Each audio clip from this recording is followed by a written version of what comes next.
A ver, imaginemos por un momento que alguien llega y nos entrega los planos arquitectónicos completos para construir una vida. Uf, ojalá. Sería increíble. Ya ves, pero no hablo de un edificio, sino de una vida humana perfectamente estructurada, auténtica y con un sentido profundo. Una especie de manual de instrucciones definitivo, digamos. Exacto. Un manual sobre cómo vivir, cómo liderar e incluso cómo enfrentarse a la propia mortalidad con absoluta integridad. O sea, sería el hallazgo del siglo para cualquiera. Totalmente. Y lo paradójico aquí, y este es el tema de nuestra exploración profunda de hoy, es que para entender cómo construir esa vida monumental, tenemos que mirar a algo muy mundano. Muy de andar por casa, sí. Claro.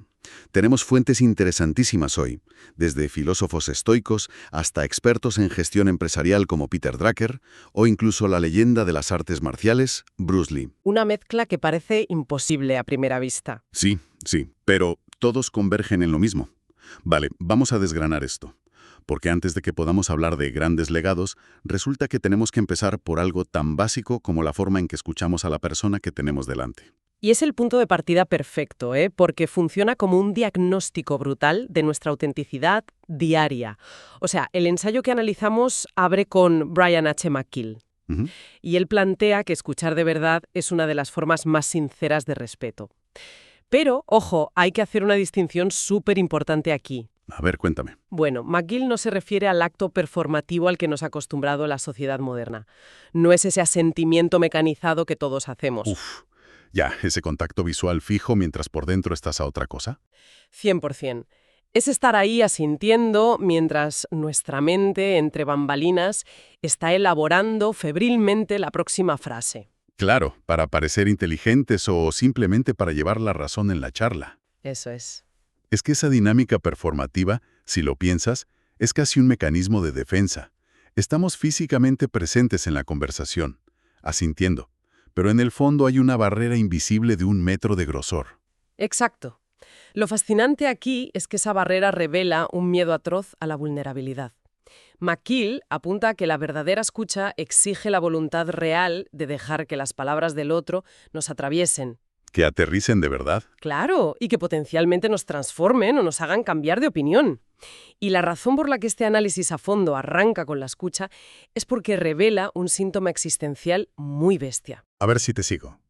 Si no somos capaces de recibir plenamente la realidad de otra persona, es que no estamos habitando nuestra propia existencia. Ahí le has dado. Es el umbral absoluto de lo que el pensador Anthony de Melo definió de forma magistral como vivir una vida de papel. Ostras, el concepto de la vida de papel. Eso cambia por completo la perspectiva de todo esto. Es un concepto que tiene tela, sí. De Melo lo ilustra en un relato muy evocador que se llama Sueños. Presenta a un alumno que cree estar en profunda comunión con la naturaleza, mirando el paisaje y tal. Ajá, sintiéndose súper iluminado. Exacto. Y el maestro, con una suavidad que desarma por completo, le hace ver que en realidad no está experimentando árboles reales ni estrellas reales. Sino árboles de papel y estrellas de papel. Eso es. Le dice que vive completamente atrapado tras el cristal de sus propios conceptos, de sus palabras y de sus expectativas preconcebidas. O sea que nunca llega a rozar la realidad táctil e impredecible del mundo. Y la psicología detrás de esta vida de papel es abrumadora, Los seres humanos gravitamos a esa vida conceptual porque, seamos sinceros, la realidad es caótica. Caótica y muchas veces decepcionante, claro. Totalmente.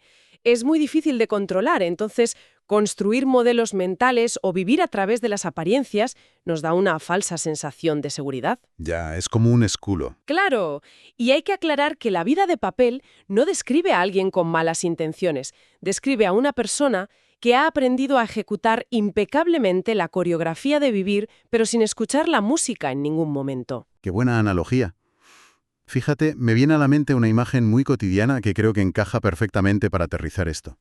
A ver. Es como esa gente que va a un concierto increíble, un momento que a lo mejor es histórico, pero pasa las 2 horas mirándolo exclusivamente a través de la pantalla del móvil mientras graba. Madre mía, sí, lo vemos todos los días. O sea, hay una presencia física. Están allí, pero están experimentando un concierto de papel. La experiencia está totalmente esterilizada por un filtro. Y lo más inquietante es que al salir de allí, esa persona está absolutamente convencida de que ha vivido el concierto. Cuando en realidad solo lo ha archivado. Exacto. esa es la trampa cognitiva exacta. El cerebro confunde el registro del evento con la verdadera participación en el evento. Es escalofriante si lo piensas. Lo es. Y ojo, porque este fenómeno trasciende lo personal, ¿eh? Infecta también las estructuras sociales y profesionales. Aquí es donde entra la teoría de gestión, ¿no? Eso es. Si tomamos ese fallo de presencia en un concierto o en una charla y lo escalamos, llegamos al diagnóstico de Peter Drucker. Él es uno de los pensadores más influyentes del management. Y Drucker hace un análisis del mundo corporativo que es demoledor en este sentido. Observó que organizaciones enteras pueden caer en la misma dinámica del papel. Totalmente. Drucker advierte contra esa obsesión por las políticas vacías. Sí, los típicos discursos corporativos grandilocuentes que solo existen en los manuales de recursos humanos. Claro, frente al rendimiento honesto y real. Para Drucker, la integridad es un requisito absoluto, una condición fundamental que, y esto es clave, el profesional debe traer ya de caza. Que no se puede adquirir después. O sea, argumenta que la integridad no es una habilidad técnica que se pueda instalar a posteriori con un seminario de fin de semana, digamos. Exactamente.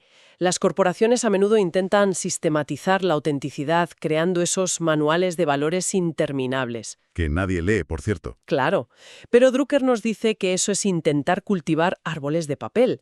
Si la base no es de carne y hueso, si la integridad no es inherente a la persona antes de entrar por la puerta de la oficina, cualquier intento de fabricarla será una simulación. Es el rendimiento vacío frente a la sustancia real. Eso es. Vale, entonces, si la vida de papel, ya sea en nuestras relaciones, en nuestros conciertos o en la oficina, ¿es la inercia natural? La zona de confort, sí. Eso, la zona a la que todos tendemos para evitar el caos. La gran pregunta es, ¿cómo rompemos el cristal? Bueno, aquí es donde la exploración se pone intensa. Sí, porque el remedio que plantean las fuentes de hoy resulta ser bastante drástico. Nos obliga a mirar hacia el límite absoluto de nuestra existencia. O sea, la muerte como principio fundamental de diseño vital. Pasamos de la ilusión de la vida de papel a la única certeza absoluta que tenemos. Y aquí es donde entran figuras monumentales como el novelista Leo Tolstoy y el pensador romano Cicerón. Sí, ambos abordan la mortalidad de una forma que, bueno, no la ven como una tragedia paralizante. Lo hacen con una ecuanimidad que resulta casi extraterrestre para nuestra sensibilidad moderna. Es que Cicerón utiliza una metáfora brillantemente natural para esto, la metáfora de las estaciones. Preciosa. Nos recuerda que, al igual que las frutas y las verduras tienen su ciclo inalterable marcado por la tierra y el clima, nuestra existencia también tiene su primavera, su madurez y su inevitable invierno. Y el matiz vital en la filosofía de Cicerón es nuestra actitud ante ese invierno. Argumenta que una persona sabia se somete gustosamente a ese orden natural. Claro, se completa en su propio otoño. No ve el final como una disminución de su valor, sino como la culminación lógica de su cosecha. Exacto. La resistencia al otoño es precisamente lo que alimenta esa vida de papel de la que hablábamos. Nos aferramos desesperadamente a la ilusión de permanencia. Pero ojo, porque la inmersión no se queda flotando en la filosofía antigua. Trae esta confrontación con la muerte a un terreno dolorosamente humano y muy reciente. Sí, a través de la figura del tenista Arthur Ashe. Eso es. El autor Ryan Holiday rescata una escena de los últimos días de Ashe que pone los pelos de punta. Es brutal. Ashe está en su lecho de muerte, consumido por la enfermedad, y le escribe una carta a su hija pequeña. Y no le habla de sus grandes victorias en Wimbledon, ni de la fama. Le habla de responsabilidad. Le dice que sus ancestros los están observando. Claro, le recuerda que poseen maravillas materiales que aquellos jamás soñaron y que la gran obligación es no defraudar ese linaje. Y Holiday plantea a raíz de eso una disyuntiva durísima sobre el legado que dejamos. Lanza una pregunta a quienes nos escuchan que corta la respiración. A ver. Dice, ¿vamos a proteger a las siguientes generaciones siendo un buen ejemplo de integridad o los vamos a perseguir como fantasmas con todos nuestros errores? Ostras. Con nuestras evasiones y asuntos emocionales sin resolver, claro. Es una redefinición completa de lo que significa la herencia. No se trata de dejar dinero o estatus, sino de no transferir a otros el peso de una vida vivida a medias. Porque la carga psicológica de unos padres que no vivieron auténticamente recae invariablemente sobre los hijos. Totalmente. Pero a ver, aquí es donde la cosa se pone realmente interesante. Y tengo que hacer de abogado del diablo por un segundo. Dispara. ¿No resulta un poco morboso o incluso paralizante ¿Utilizar la muerte como herramienta de motivación diaria? Ya, entiendo por dónde vas. O sea, para quien nos escuche, podría pensarse que estar visualizando el lecho de muerte un martes por la mañana mientras te haces el café, pues es una receta infalible para sufrir un ataque de ansiedad, no para vivir mejor. Claro, es una objeción muy lógica. Nuestra cultura nos ha condicionado a asociar pensar en la muerte con la depresión o el nihilismo más absoluto. Exacto. Sin embargo, en el contexto de estos pensadores, el efecto es diametralmente opuesto. No genera desesperación, sino una claridad operativa radical. Una herramienta de diseño, dicen las notas. Eso es. La conciencia de la muerte funciona como un filtro implacable. Separa de forma inmediata lo que estamos construyendo con un propósito genuino de lo que simplemente acumulamos por inercia social. O por el miedo al que dirán. Claro. Bruce Lee, que también aparece en este análisis, decía que la vida misma es tu maestra y estás en un estado de aprendizaje constante. Y la vida de papel, al estar aterrorizada por su propia fragilidad, pues se estanca, deja de aprender por completo. Exacto. Mientras que la vida real utiliza esa fecha de caducidad para mantener la mente infinitamente curiosa y despierta. Vale, entiendo. Entender nuestra mortalidad nos proporciona el gran porqué de las cosas, ¿no? La visión a vista de pájaro. Ajá, el propósito general. Pero claro, eso nos deja con la necesidad imperiosa de un cómo. O sea, cómo se ejecuta toda esta majestuosa claridad existencial un miércoles cualquiera, cuando estás atascado en el tráfico, cansado y con el correo desbordado. Ay, la vida real. Exacto. Y aquí es donde bajamos de la montaña filosófica para entrar en lo que podríamos llamar las mecánicas poco glamurosas de la vida diaria. La disciplina del progreso ordinario. Eso es. Es que la sabiduría real, la que sostiene el andamiaje de esa vida auténtica, suele carecer de todo glamour. Se asienta en la idea del progreso por encima de la perfección. O sea que el cambio verdaderamente significativo en el comportamiento humano no ocurre con grandes epifanías de película. No, que va. Ocurre de forma incremental, silenciosa, casi invisible, día tras día. Y para que ese progreso lento ocurra, el análisis nos obliga a redefinir la propia palabra disciplina. Que siempre tiene mala fama. Claro, porque normalmente se enmarca como un castigo, como una severidad espartana inquebrantable. Pero aquí se redefine fundamentalmente como moderación. Moderación. Sí, se trata de la inteligencia práctica de encontrar un punto medio que sea fisiológica y mentalmente sostenible a lo largo de las décadas. Pero espera, porque hay un giro muy peculiar en este punto de la exploración. Entra en escena Wim Hof. El famoso hombre de hierro, claro. Sí, el que se sumerge en aguas heladas y todo eso. Y su aportación parece chocar frontalmente con esta idea de moderación. A ver, cuéntame. La que fortalece la mente. Ajá. Entonces, claro, ¿cómo reconciliamos el concepto de moderación sostenible con la exigencia de sacrificar el confort metiéndonos en un lago helado? A simple vista parece una contradicción de manual, ¿eh? Pero el mecanismo psicológico subyacente conecta ambas ideas de una manera súper brillante. A ver si lo pilla. Mira, la moderación es el objetivo vital. Es el juego a largo plazo para no desgastarnos y poder mantener nuestras responsabilidades sin colapsar. ¿Vale? Sin embargo, para tener la fuerza de voluntad necesaria para ser moderado cuando la vida te golpea con un estrés que tú no has elegido, necesitas entrenar la mente antes. O sea, la incomodidad voluntaria. Exacto. Ya sea una ducha fría de Wim Hof, hacer un ayuno o simplemente el acto de no mirar el móvil mientras haces cola en el supermercado. Madre mía, eso último cuesta más que la ducha fría a veces. Ya ves. Pues esas pequeñas cosas crean callos emocionales, entrenan al cerebro para no entrar en pánico ante la falta de confort. Claro. Así cuando llega la verdadera adversidad, nuestra mente tiene la fortaleza para reaccionar con moderación en lugar de montar un drama. Es prepararse en tiempos de paz para no perder el control en tiempos de guerra. Y esto, fíjate, se aplica de forma espectacular a cómo gestionamos nuestras emociones más reactivas. Totalmente. Y hay una cita del filósofo estoico Séneca sobre esto que es un golpe de genialidad absoluta. ¿Sí? ¿La de la mula? Esa. Pregunta que si a alguien le parecería normal devolverle una cosa a una mula o un mordisco a un perro. Variable, duran más y causan más daño que la herida original.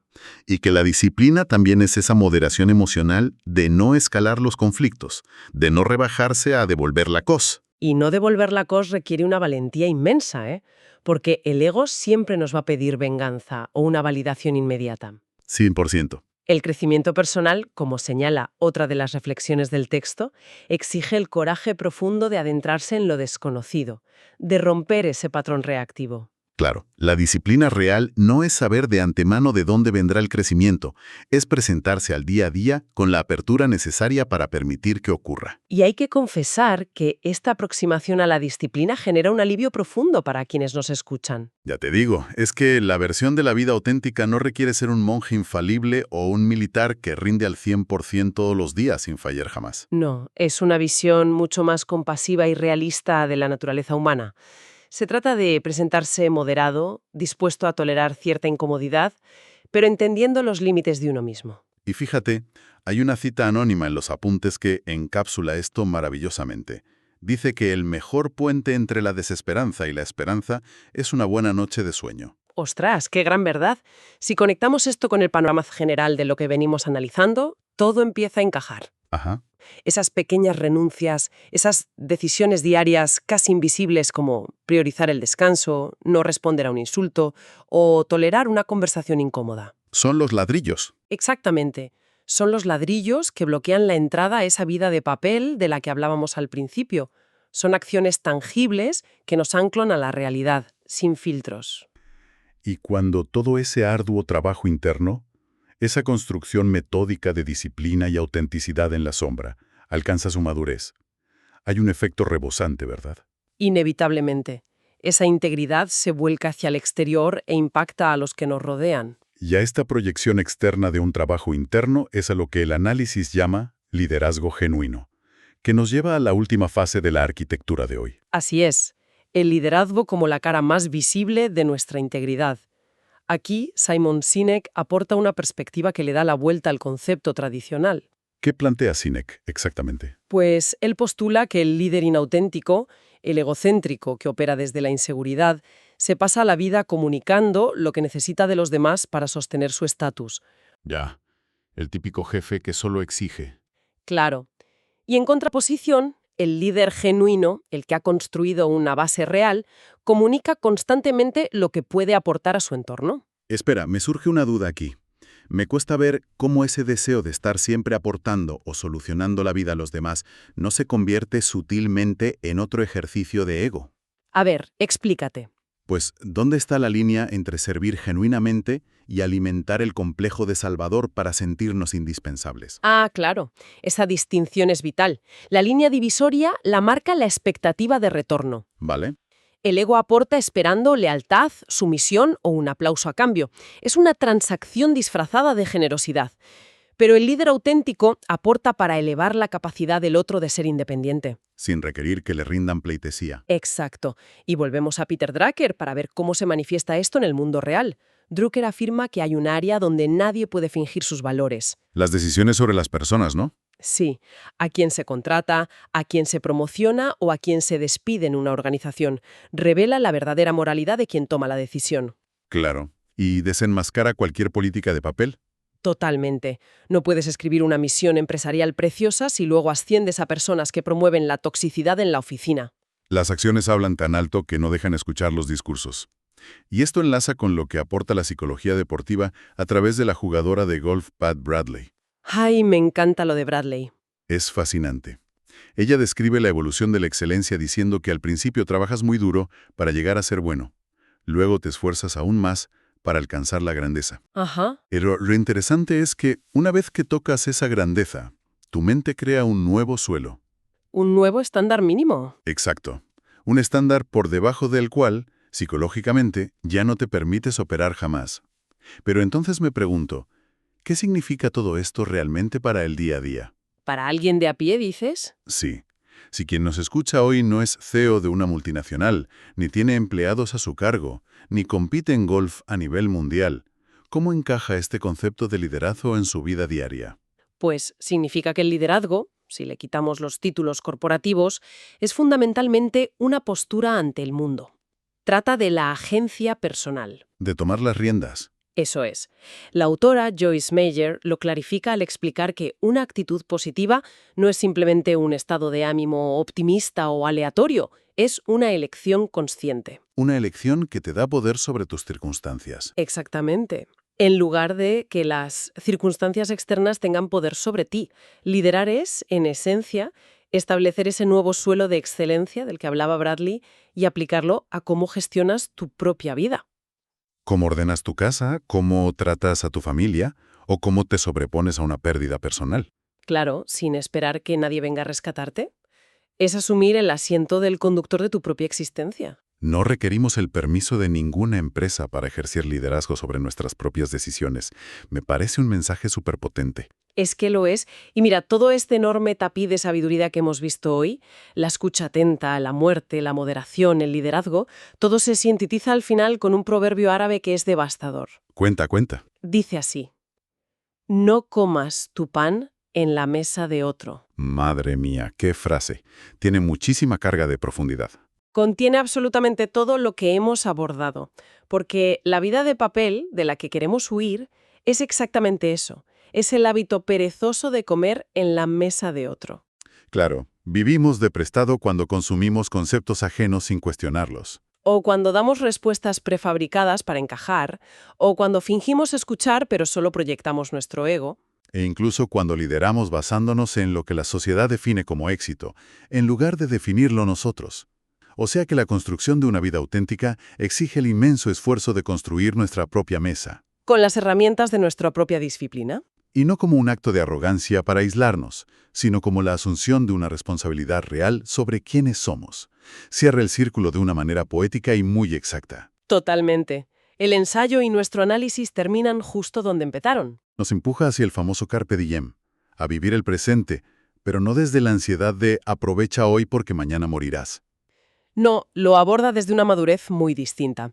El hoy, este instante exacto, es el único lugar donde existe la vida auténtica. Y todo se reduce a algo tan ordinario pero tan difícil como lo del principio. Escuchar de verdad a la persona que tenemos enfrente. Y esto plantea una pregunta importante para cerrar, ¿eh? Una última reflexión para la audiencia, cruzando dos fuentes más que ponen el broche de oro a los apuntes. A ver, por un lado, Aristóteles nos deja una advertencia intemporal. Educar la mente sin educar el corazón no es educación en absoluto. Gran verdad. Y por otro, la actitud de Emerson ante el éxito y el fracaso, cuando sugiere: gana como si estuvieras acostumbrado a ello, pierde como si lo disfrutaras para variar. Uf, la combinación de esas dos ideas es un mazazo directo a la superficialidad. 100%. Porque la vida de Tapel dedica toda su energía a educar exclusivamente la mente táctica, para obsesionarse con la victoria superficial. Pero, y esta es la pregunta que dejamos flotando, ¿estamos educando nuestro corazón para tener la integridad de sentarnos en nuestra propia mesa, ganemos o perdamos? Esa es la clave. ¿Somos capaces de saborear ambas experiencias como parte del diseño natural de nuestra vida? Es una invitación profunda a la introspección para todos. Sin duda. Así que, la próxima vez que sintamos esa tentación de retirarnos a una vida filtrada por pantallas, recordemos que es el momento exacto de bajar el teléfono, buscar la mirada de quien tenemos delante y empezar a construir nuestra propia mesa. Ha sido un placer compartir esta exploración a fondo. Igualmente, nos vemos en el próximo análisis.